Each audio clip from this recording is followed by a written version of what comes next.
Indians, आपका स्वागत करता हूं फिर से अपनी इस क्लास में। आज क्लास ग्रामर का सबसे बेहतरीन चैप्टर, सबसे बेहतरीन टॉपिक होने वाला है। वो बेहतरीन टॉपिक क्या है सर? एप्लीकेशन, आवेदन। और ये आपके क्लास 12 और 11 के लिए बहुत ही इंपॉर्टेंट है, क्योंकि इसमें आवेदन किसके पास दे रहे हैं हम लोग? एडिटर्स के पास। किसके पास दे रहे हैं? एडिटर। और letter to the editor it is the most important topic of your board examination. Editor का हिंदी क्या होता है भैया? संपादक। इसको हिंदी और इंग्लिश दोनों तरीके से समझते चलना है, हिंदी और इंग्लिश के फ्लेवर में, क्योंकि आपका अगर पूछेगा ये आवेदन देने के लिए, एक पत्र लिखिए आवेदन के रूप में, या आवेदन दीजिए कि आपके मोहल्ला में लाउड स्पीकर यानी चोंगा बहुत तेजी से बज रहा है, जिसके वजह से आपकी पढ़ाई में बाधा हो रही है और कुछ दिनों के बाद आपका परीक्षा है। बोलो क्या करते हैं? संपादक एडिटर। एडिटर का मतलब कि जो स्टोरी को लिखता है, आर्टिकल को लिखता है, ठीक है ना। और रिपोर्टर वो जो बनाता है, जैसे गया शूट किया सारी चीजों को। रिपोर्टर का मतलब हो गया कि जो रिपोर्ट को तैयार करता है। जैसे इसको हम लोग बोल सकते हैं वक्ता, या फिर अरे क्या बोलते हैं जर्नलिस्ट को? प्रवक्ता। हाँ, प्रवक्ता दूसरा हो जाएगा। रिपोर्टर वो जो रिपोर्ट को बनाता है, क्या कर सकते हैं उसको? रिपोर्ट को बनाने वाला। उसका शुद्ध हिंदी थोड़ा दिमाग में नहीं आ रहा है, लेकिन आ जाएगा। हाँ, हिंदी पता है। तो रिपोर्टर वो जो होता है, जैसे कि जगह जगह जाके रिपोर्ट को तैयार करे, वो बना दिया। लेकिन एडिटर वो जो होता है, वो उस रिपोर्ट को लिखता है बारीकी से सजा के, ताकि जो पढ़ने वाले हो वो उनको अच्छा लगे। हिंदी पूछ रहा रिपोर्टर का। वही तो हिंदी क्या होता है बताओ? तुम बोला ना, पता है? मोदी का गोदी मीडिया। ये तो कॉमेडी कर दिया। चलो आप लेटर टू द एडिटर कहता है, यहाँ ध्यान दीजिएगा, क्वेश्चन क्या कह रहा है? Write a letter to the editor. Editor के पास एक पत्र लिखने संपादक के पास।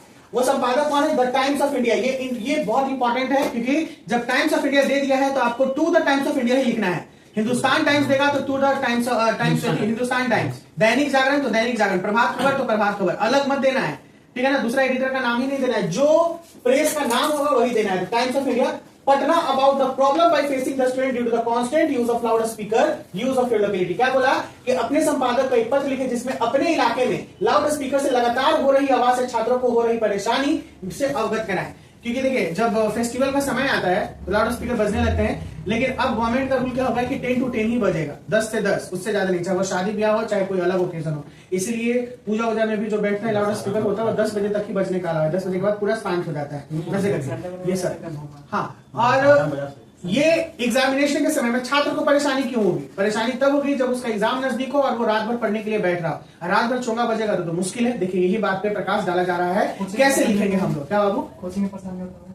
हाँ, पढ़ाने में, पढ़ने में, स्कूल में बहुत चीजों को परेशानी होता है। कहानी है सर, साल भर नहीं पढ़ा तो पढ़ लेगा तो जाएगा। मान के चलो कि 3-4 दिन में जो रिवीजन करेगा साल भर का पढ़ा हुआ, और उसी तो वो रिवीजन इंपॉर्टेंट हो गया, वो अलग अलग बात है। वो जो तुम सोच रहे हो वो भी संभव है, जो तुम सोच रहे हो वो भी संभव है। लेकिन हाँ, अगर होगा तो डिस्टर्ब होगा ना, बिल्कुल डिस्टर्ब होगा। सोचना दोनों तरीके से सोचना है। देखिए, सबसे पहला फॉर्मेट यहाँ पे देंगे हम लोग, ध्यान दीजिएगा। This is the A format. Format क्या है? ठाकुरबाड़ी रोड, कदम कुआं, पटना। तो अगर आप अपनी इलाका में हैं तो क्या लिखिएगा?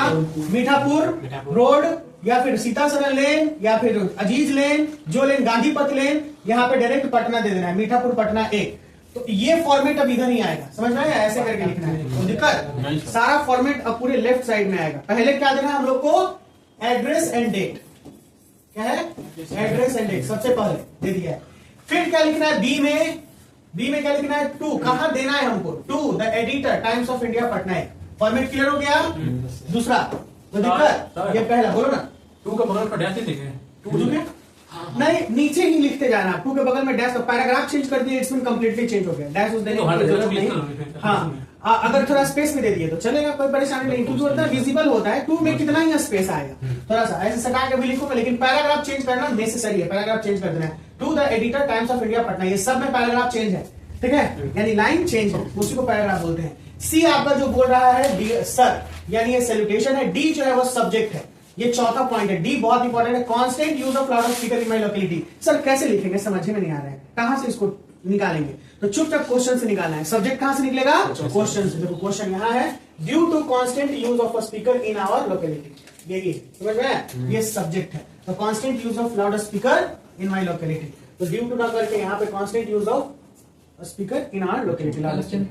क्या? पेंसिल कलर चेंज कर दे, रेड कर दे। चलो देखो तो अब ठीक है ना।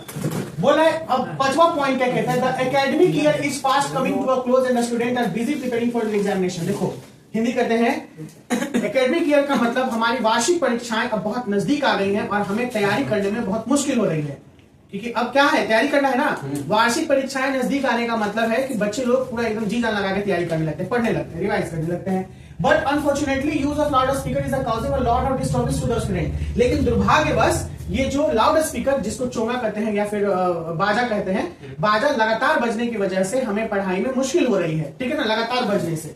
इन several parts of the city, अलग अलग शहर के भागों में loud speaker are used throughout the night. कोई कोई भागों में पूरे रात भर बाजा बज रहे हैं, रात भर।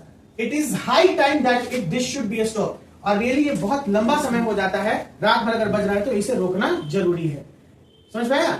ये हिंदी में बोल रहे हो और इंग्लिश में बोले ताकि तुम लोग दोनों में लिख सको इसे। The authorities should give permission for using loudspeaker only for essential purpose and that do for the limited hour। जो इसके कमिटी है, जैसे अथॉरिटीज का मतलब जो इसे देख रेख कर रहे हैं, जो सभा समिति है, या फिर जो जैसे कि जो मेन हेड हो जाएंगे नगर पालिका चाहे जो भी, ऐसे करके उनको ये ध्यान जरूर देना चाहिए कि उनको अनुमति उतनी ही देर के लिए दी जाए, परमिशन उतनी ही देर के लिए दी जाए बाजा बजाने की जितनी उसकी जरूरत हो, ठीक है, और समय निर्धारित हो जाए। समय निर्धारित का मतलब इतने से इतने बजे तक, लिमिटेड पीरियड ऑफ टाइम तक, पूरे समय तक नहीं। ये बात है। यहां पे और क्या समझ में आया? समझ में आया? ये यहां तक योर्स ट्रूली आनंद कुमार, यानी ये पूरा बॉडी था। उसके बाद छठा में आपका योर्स ट्रूली यानी आपका विश्वासी अति अनमोल कुमार, या जो भी आपका नाम है वो लिख दीजिएगा। समझ में आया?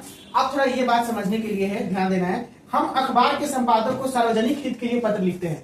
सार्वजनिक का मतलब होता है सभी के हित के लिए। अगर हम लोग एडिटर के पास पत्र लिख रहे हैं तो वहां पे सभी कोई का वेलफेयर होगा, यानी सभी कोई को वो मिलेगी खुशी, या सभी कोई के लिए वो हितकारी होगा, लाभकारी होगा। पहले आप कहां से पत्र लिख रहे हैं उनका पता लिखकर फिर उसके नीचे तिथि लिखें, पहला पॉइंट। फिर संपादक तथा अखबार का नाम लिखकर उसका पूरा पता लिखें, दूसरा पॉइंट। संपादक के लिए सर का प्रयोग करना है। किसका प्रयोग करना है? सर का। आप किस चीज के लिए विषय में कह रहे हैं उसको संक्षेप में सब्जेक्ट के रूप में लिखें, चौथा पॉइंट। आप फिर आप विषय वस्तु लिखे, पांचवा पॉइंट, यानी बॉडी जो विषय वस्तु है आपका। अंत में योर्स ट्रूली लिखे और इसके बाद अपना पूरा नाम लिखें और रहने दें।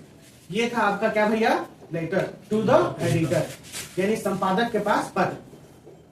इसी में एक टॉपिक और आता है, म्युनिसिपल कॉर्पोरेशन के पास एक पत्र लिखे कि मैन हॉल खुला हुआ है, यानी चैम्बर जो होता है ना, चैम्बर, ठीक है, जिससे कई लोगों को परेशानी हो रही है और दुर्घटना भी हो सकती है। ये भी क्वेश्चन देता है आपके एग्जाम में। तो लास्ट 5 ईयर का जो लेटर होगा वो मैं आपको बता दूंगा, रिवीजन करवा दूंगा, ठीक है ना। अभी बस मैं फॉर्मेट आप लोगों को समझा रहा हूं, बता रहा हूं कि ये फॉर्मेट है इस तरीके का, कोई परेशानी नहीं ना। अब इसी में एक आगे आता है आपका